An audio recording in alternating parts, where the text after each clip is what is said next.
Le Saint-Esprit a mis à part les hommes qu'il a décidé d'envoyer pour faire la volonté de Dieu. Lisons 13, 1 à 4. Il y avait dans l'église d'Antioche des prophètes et des docteurs. Pendant qu'ils servaient le Seigneur dans leur ministère et qu'ils jeûnaient, le Saint-Esprit dit, « Mettez-moi à part Barnabas et Saül pour l'œuvre à laquelle je les ai appelés. » Alors après avoir jeûné et prié, ils leur imposèrent les mains et les laissèrent partir. Barnabas et Saül, envoyés par le Saint-Esprit, descendirent à celle-ci. Remarquez ici les dispositions de ceux à qui le Saint-Esprit révèle la volonté de Dieu. Que lisons-nous? Il y avait là plusieurs hommes servant le Seigneur dans leur ministère et jeûnant, et le Saint-Esprit vint et leur parla. Il y a des gens qui comprennent ce passage comme s'il s'agissait d'une séance de comité missionnaire. Nous voyons ici un champ qui s'ouvre, nos missions sont établies dans d'autres champs, et nous allons prendre pied dans ce champ-là.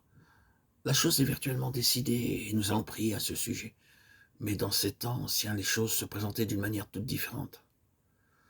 Je doute qu'aucun d'entre eux ait pensé à l'Europe, car plus tard, Paul lui-même essaya de retourner en Asie, jusqu'à ce qu'une vision dans la nuit l'appela par la volonté de Dieu. Regardez ces hommes. Dieu avait fait des choses merveilleuses. Il avait étendu l'église à Antioche, et il avait accordé de riches et grandes bénédictions.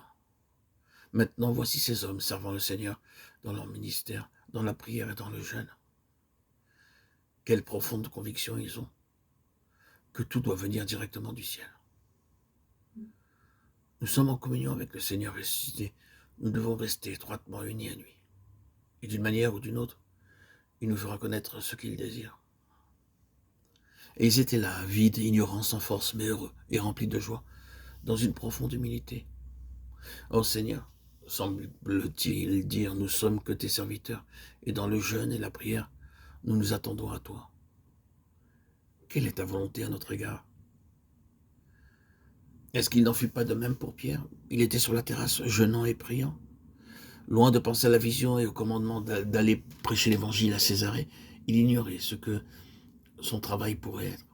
Que Dieu nous accorde que cela devienne notre position et que nous réalisions tout ce que c'est dans les cœurs qui se séparent du monde et même des exercices religieux ordinaires et qui s'adonnent à la prière fervente et s'attendent à Dieu, que c'est dans des cœurs comme cela que Dieu manifestera sa céleste volonté. Vous savez que le mot « jeûnant » est répété une seconde fois dans le 3e verset. Il jeûnait et priait.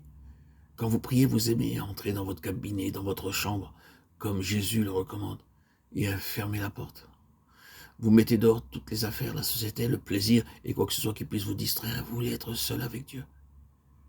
Mais quand même, sous une forme, le monde matériel vous suit. Vous avez besoin de manger. Ces hommes voulaient échapper à l'influence du matériel et du visible et ils jeûnaient. Ce qu'ils mangeaient était juste de quoi subvenir aux besoins de la nature. Et dans l'ardeur de leur âme, ils voulaient exprimer leur abandon de toutes choses sur la terre en jeûnant devant Dieu. Oh, que Dieu nous donne cette intensité dans le désir, cette séparation de tout, parce que nous voulons nous attendre à Dieu, afin que le Saint-Esprit nous révèle de Dieu la volonté bénie.